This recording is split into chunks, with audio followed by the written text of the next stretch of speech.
Welcome to SG Malika's kitchen. இன்றைக்கி பூந்தி லட்டு எப்படி பண்ணுறதுன்றதை பார்ப்போம்.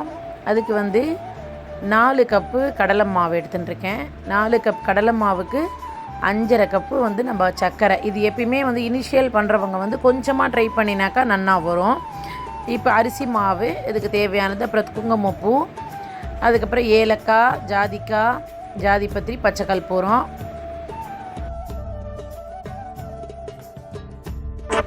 கேசரி கலர், கொஞ்சம் சோடா மாவு, முந்திரி, திராட்சை, கல்கண்டு, டைமண்ட் கல்கண்டு கடையில் இருக்கும், அதை வாங்கிக்கணும். இது லவங்கம்.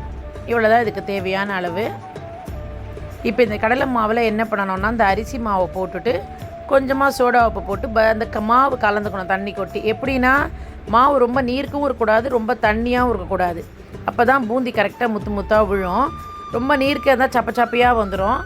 இப்போ சர்க்கரைக்கு பார்த்திங்கன்னா தண்ணி அளவு அப்படின்னாக்கா, இது சர்க்கரை மூழ்கிற அளவுக்குன்றது கணக்கு எடுத்துக்கலாம். இல்லைனா 700 ml, அதாவது ஒரு 1.5 கப்பு. இப்போ இந்த வாசனை இது எல்லாத்தையுமே நம்ம அரைச்சி வச்சுக்கணும். இதில் நான் இடிச்சுன்ட்டேன், நீங்கள் மிக்சியில் போட்டு கூட பிடிச்சிக்கலாம். நெய்யில் முந்திரி திராட்சையை வறுத்துட்டு அதிலே கடைசியில் லவங்கத்தையும் போட்டு வறுத்துடணும். இப்போது நான் இந்த ஜல்லி கரண்டி மாதிரி இருக்குல்ல, இதுலேயும் பண்ணலாம், நம்ம பூந்தி கரண்டிலையும் பண்ணலாம். இப்போ இந்த மாதிரி எடுத்து விட்டிங்கன்னா தெரியறதா முத்து முத்தாக நன்னா விழுறது. இந்த ரொம்ப ஹைட்டாகவும் தூக்கக்கூடாது, ரொம்ப எண்ணெய் கட்டியும் வராமல் கரெக்டாக வச்சா பூந்தி கரெக்டாக விழும்.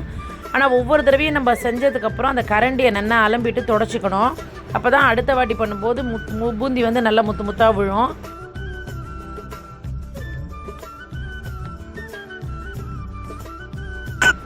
பூந்தி இந்த மாதிரி எல்லாத்தையும் பொரிக்கணும். ஆனால் அரை வேக்காடு தான் வேகணும், ரொம்ப கரகரன்னு எடுத்துடக்கூடாது பூந்தி லட்டுக்கு. அதே மாதிரி எல்லா பூந்தியும் பொரிச்சுட்டு பாகு சக்கரை பாகு லேசாக சூடாக இருக்கும்போது போடணும். ஒரு ஈடாக எடுத்து போடுறதுன்றதை பண்ணக்கூடாது. கரெக்டாக இந்த மாதிரி பண்ணால் லட்டு நன்னா வரும்.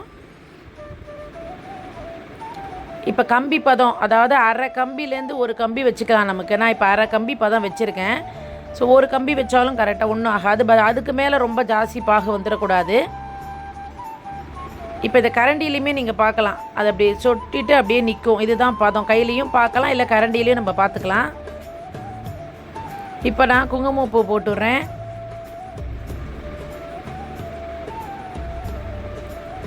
கலருக்கு நான் கொஞ்சம் ஆரஞ்சு கலரும் போட்டுட்டு இந்த ஏலக்காய், ஜாதிக்காய்லாம் அரைச்சி வச்சோம் இல்லையா, அந்த பொடியும் போட்டுடுறேன்.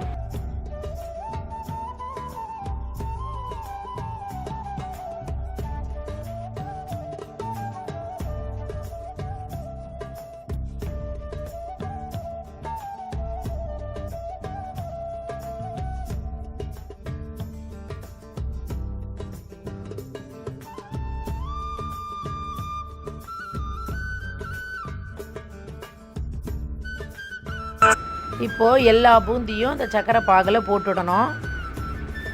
முந்திரி திராட்சை, வறுத்த முந்திரி திராட்சையும் போட்டுட்டு நல்லா கிளறிட்டு, இப்போ என்ன பண்ணணும்னா, கல்கண்டு மட்டும் போடக்கூடாது, கொஞ்சம் நெய்யும் விட்டுருக்கேன், போட்டுட்டு இதை நல்லா மூடி வைக்கணும். ரொம்ப ஃபுல்லாக ஆற விடக்கூடாது. கொஞ்சம் ஆறினதுக்கப்புறம் இப்போ டைமண்ட் கல்கண்டு போடுறேன். ஏன்னா முதலையே டைமண்ட் கல்கண்டு போட்டிங்கன்னா அது அந்த சூட்டில் இலகிடும். இப்போ நல்லா கலந்துட்டு இதில் கொஞ்சமாக போட்டு நல்லா கையால் நல்லா அப்படி தேய்க்கணும். நம்மளால் முடிஞ்ச எவ்வளோ தேய்க்கிறோமோ நல்லா பூந்தி நன்னாவே வரும். இப்போ நன்னா பிடிக்க வருது. பூந்தி லட்டு ரெடி ஆகிடுது. எல்லாருக்கும் தீபாவளி வாழ்த்துக்கள். Thanks for watching. Make sure to like and subscribe. Bye bye.